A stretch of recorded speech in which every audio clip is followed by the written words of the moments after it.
Գիտես, որ քո պտղատու ծառերը բազմացնելու շատ ավելի հեշտ եղանակներ կան, քան պատկերացնում ես։ Մեթոդներ, որոնցով կարող ես առանց դժվարության եւ հիանալի արդյունքներով լցնել քո այգին թզենիներով, խնձորենիներով, կիտրոնենիներով, նարինջենիներով, ավոկադոներով կամ նռնենիներով։ Այսօր քեզ ցույց են տալիս բազմացման 3 մեթոդ, որոնք հավանաբար երբեք չես տեսել եւ որոնք ցանկացած մարդ կարող է անել տանը։ Եթե ուզում ես քայլ առ քայլ սովորել, թե ինչպես բազմացնել քո պտղատու ծառերը հեշտ, արդյունավետ եւ շատ մատչելի նյութերով, մնա մեզ հետ, որովհետեւ սա քեզ իսկապես կզարմացնի։ Առաջի բանը, որ պետք է անենք, առողջ ճյուղ գտնելն է։ Չի պահանջվում, որ այն կատարյալ լինի կամ ինչ-որ արտասովոր բան լինի, պարզապես թող լավ վիճակում լինի, հիվանդություններ չունենա եւ կարողանանք մի քիչ ներքև ուղղել, որովհետեւ խողովակը հենվելու է հողի վրա։ Դեռացնում ենք տերևները, նաև փոքր ճյուղիկները եւ թողնում ենք հատվածը մաքուր, ինչպես մի ձողիկ։ Այդ հատվածը չափում ենք, որովհետեւ ըստ այդ չափի հետո կկտրենք խողովակը։ Երբ արդեն գիտենք ճյուղի չափը, հիմա անցնում ենք խողովակին։ Խողովակը կտրում ենք մի քիչ ավելի երկար, քան ճյուղն է։ Օրինակ, եթե ճյուղը 1 մետր է, խողովակը պատրաստում ենք 1 մետր 20 սանտիմետր։ Դա անում ենք, որպեսզի հիմա կատարելիք ամբողջ կտրած հատվածը լավ ընկղմված լինի ջրի մեջ։ Խողովակի ներքևի մասում դնում ենք խցանը, քսում ենք PVC սոսինձ եւ թողնում ենք մի քիչ չորանա, որպեսզի համոզվենք, որ ջուր չի կորցնում։ Երբ խողովակը պատրաստ է, վերադառնում ենք ճյուղին եւ կատարում ենք կտրումը։ Այս կտրումը շատ պարզ է, երկար եւ բարակ կտրվածք, ամբողջ այն հատվածի երկայնքով, որը խողովակի մեջ է լինելու, մոտ 5-ից 7 մմ լայնությամբ։ Ավելի շատ պետք չէ, պարզապես մաքուր անցում դանակով։ Այդ կտրվածքի վրա մի քիչ աղացած դարչին ենք լցնում, որպեսզի կանխենք սնկերի առաջացումը։ Հիմա խողովակը սահեցնում ենք ճյուղի վրա, մինչև ամբողջ կտրված հատվածը ծածկվի։ Այն հենում ենք գետնին, իսկ վերևի մասում խողովակի վրա փոքր անցք ենք անում եւ մետաղալար ենք անցկացնում, որպեսզի ամրացնենք ճյուղին։ Դրա շնորհիվ խողովակը կայուն է մնում եւ չի ընկնում։ Հաջորդ քայլը շատ պարզ է, խողովակը լցնում ենք ջրով այնքան, որ մշակված հատվածը լավ ծածկվի եւ ավելացնում ենք 2 թեյի գթալ ջրածնի պերօքսիդ։ Սա օգնում է ջուրը ավելի մաքր պահել։ Այս պահից սկսած խնամքը շատ հեշտ է։ Յուրաքանչյուր 3 կամ 4 օրը մեկ փոխում ենք ջուրը, բարձրացնում ենք խողովակը, թողնում որ ջուրը թափվի, նորից տեղադրում ենք իր տեղում, լցնում ենք թարմ ջուր եւ կրկին ավելացնում 2 թեյի գտալ ջրածնի պերօքսիդ։ Այլևս ոչինչ պետք չի անել։ Եվ ահա արդեն մոտ 3 շաբաթ է անցել։ Հիմա արդեն գալիս է ամբողջ գործընթացի ամենագեղեցիկ պահը։ Կտրում ենք ծառի ճյուղը, զգուշությամբ հանում ենք խողովակը եւ նայիր, ամբողջ ճյուղը լիովին արմատավորված է, արմատներ ամբողջ են հատվածում, որտեղ աշխատել ենք, առողջ, սպիտակ եւ ամուր։ Սա իսկական ջելեցկություն է։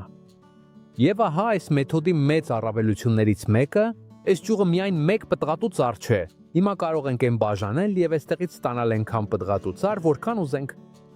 Իդեալական է յուրաքանչյուր նոր պտղատու ծառի համար թողնել 3-ից 5 սանտիմետր ճյուղ։ Այսպես մենք համոզվում ենք, որ յուրաքանչյուր հատված ունի բավարար արմատներ եւ զգալիորեն մեծացնում ենք բազմացման հաջողության տոկոսը։ Եվ հիմա պատկերացրու մի բան։ Այն ինչ տեսնում ես, ընդամենը 1 ճյուղ է։ Պատկերացրու նույնը անել քո պտղատու ծառերի բազմաթիվ ճյուղերով։ Ես այստեղ պարզապես գաղափար եմ տալիս եւ ցույց եմ տալիս, թե ինչպես անել։ Այնուհետև դու ես որոշում, մինչև ուր ես ուզում հասնել։ Գիտեմ, որ շատերը կարծում են, թե թզենու հետ ամեն ինչ հեշտ է։ Ահա թե ինչու այս նույն մեթոդը կիրառեցինք նաեւ երիտասարդ խնձորենու վրա, եւ այն նույնպես հիանալի աշխատեց։ Այսպիսով, այս համակարգը հարմար է շատ պտղատու ծառերի համար՝ թզենի, խմձորենի, կիտրոնենի, նարինջենի, ավոկադո, նռնենի, խաղողի վազ, գրեթե ցանկացածի։ Հիմա անցնում ենք երկրորդ մեթոդին եւ սա քեզ կզարմացնի, որովհետեւ թույլ է տալիս 1 ճյուղից մի քանի ծառ ստանալ։ Առաջինը պետք է ընտրել առողջ եւ երկար ճյուղ։ Մաքրում ենք այն մի քիչ հեռացնելով տերևներն ու փոքր ճյուղիկները այն հատվածից, որտեղ աշխատելու ենք։ Երբ ճյուղը պատրաստ է, ընտրում ենք այն կետերը, որտեղ ուզում ենք կատարել օդային շերտավորումը։ Դրանք իրարից մոտ 30 սանտիմետր հեռավորության վրա ենք դնում, որպեսզի յուրաքանչյուրը ունենա իր տարածքը եւ կարողանա լավ արմատավորվել։ Հիմա կատարում ենք պատուհանաձև կտրվածքը։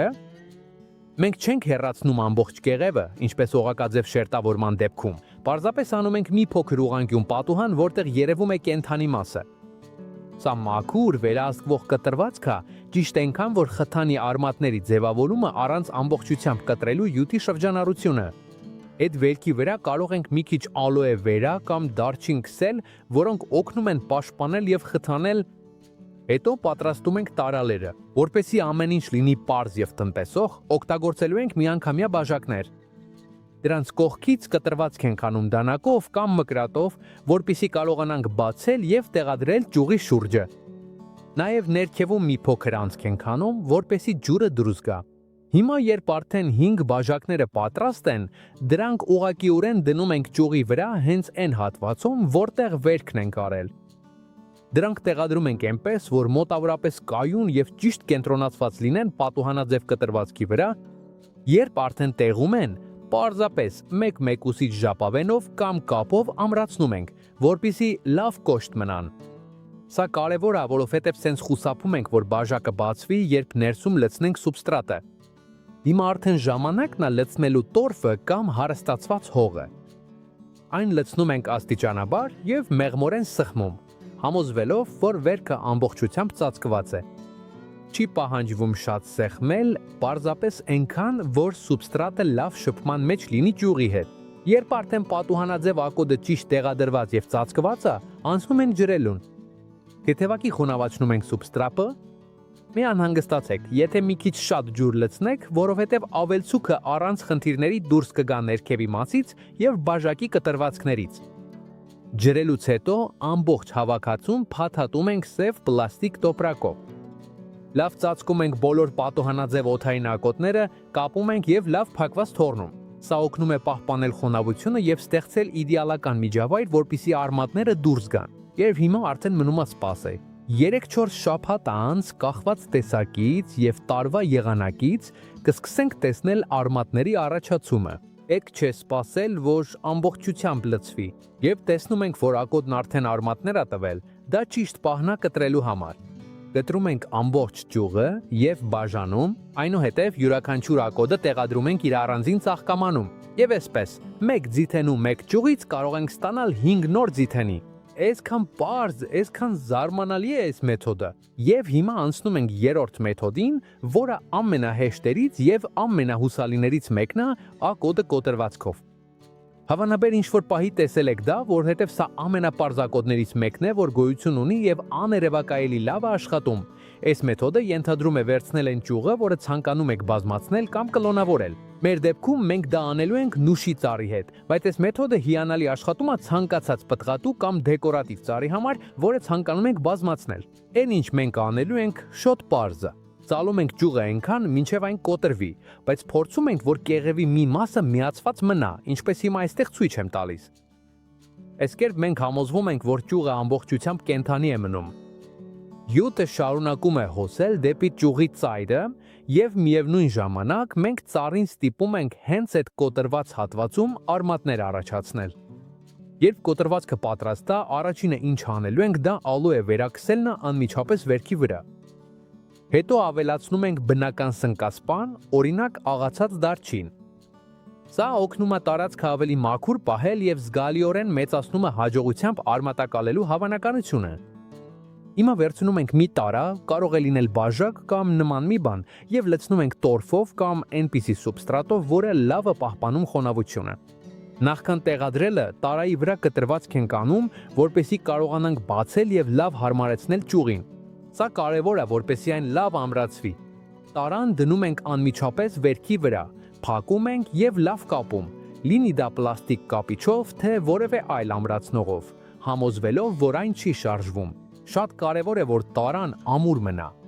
Երբ արդեն լավ ամրացրել ենք, ամբողջ հավաքածուն փաթաթում ենք սև պլաստիկով եւ լավ փակում։ Եվ հիմա արդեն մնում է սպասեն 3-ից 4 շաբաթ անց, կախված եղանակից եւ տարվա ժամանակից, կսկսենք արմատներ տեսնել։ Փաստորեն 3 շաբաթից արդեն պետք է հստակ նկատենք արմատների առկայությունը օդային շերտավորման հատվածում։ Երբ արդեն արմատները լավ ձևավորված են, պարզապես կտրում ենք մայր ծառից եկող ճյուղը, հանում ենք պլաստիկը եւ օդային շերտավորումը տեղափոխում ենք ծաղկամանի մեջ։ Եվ վերջ, այսքան պարզ ու հեշտ է պտղատու ծառը բազմացնել օդային շերտավորման միջոցով։ Եվ մինչև հրաժեշտ տալը իսկապես շնորհակալություն եմ հայտնում, որ այստեղ եք։ Այս ամենը ժամանակ է պահանջում, փորձել ու բազմաթիվ փորձարկումներ, որպեսզի դու կարողանաս հեշտությամբ սովորել։ Եթե քեզ օգտակար էր, շատ շնորհակալ կլինեմ, եթե դնես լայք եւ կիսվես այս տեսանյութով, որովհետեւ դա մեզ օգնում է շարունակել հետազոտել եւ ներկայացնել մեթոդներ, որոնք այլ տեղ չես տեսնի։ Մի մեծ գրքախառնություն, մինչ նոր հանդիպում։